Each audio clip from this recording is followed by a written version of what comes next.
আপনাদের সাথ চাই। আমরা চাইবো যে যেগুলো বাড়ি পাইনি সেগুলো দ্রুত পাই। খুব শিগগিরই প্রশাসক বসছে, যতগুলো করে চিন্তা বাড়িতে সব নোটিশ দেবো। আপনারা সহযোগিতা করবেন তো?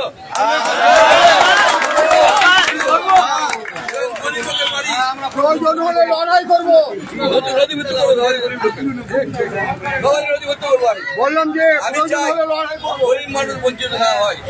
আর ওই যে বললে যে এটা ঠিক, আইন অনুসারে প্রতিবেশী রাস্তা উঁচু করতে পারে না, রাস্তা ছেঁচে ফেলে শিডিউল ধরে কাজ করে। কিন্তু আমাদের লোককেও সচেতন হতে হবে। কেন? যখন কাজ করতে আসছে আমরা বাংলাদেশ আইন বলছে যে ছেঁচে ফেলে আবার দিয়ে কাজ করতে হবে। আইন বলছে আপনারা কেন অসচেতন থাকছেন? আপনারা নিজেকে হন, পুলিশ আছে আমাকে আসুন বলুন। আপনারা আইন অনুসারে কাজ করিলেন, আইন বলছে চেঁচে ফেলা করতে হবে এবং তুলে ঠিক করতে হবে, উঁচু করা যাবে না। কিন্তু আপনারা কে প্রতিবাদ করেন না, সেই জন্য আমাদের কে মাস্তান আবার লোকে আমার আসেন, কে কত বড় মাস্তান? আমি দেখছি মাস্তানকে, আর আমার চেয়ে বড় মাস্তান কেউ নেই। আপনারা আসেন না, আমার কে আসো না ভাই, আমার চেয়ে বড় মাস্তান কে আছে? কথা বলো না, আমি সবচেয়ে বড় মাস্তান করেছি না।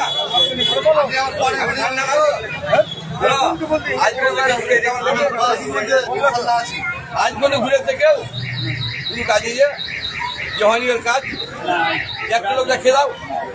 এই যে এলাকার গরিব মানুষরা যায়, একটা মানুষ ঘুরে এসে বলে দাও আমাকে যে একটা লোক ঘুরে এসেছে, যা বলবো আমি মানবো। কোনো কাজে গেছে আমি করে দিই, বলতে পারবে? আমি বললাম যে আমার খবর আছে, আপনাকে এই রাস্তা আমাকে দিয়ে দাও, হয়ে যাবে। বাকিগুলো আমি খবর করবো, তোমরা সাথ দাও, আমি তোমাকে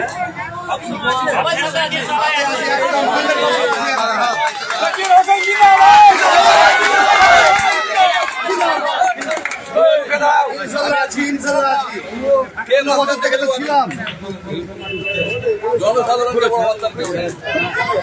আমি তোমাদের জানবো। আমি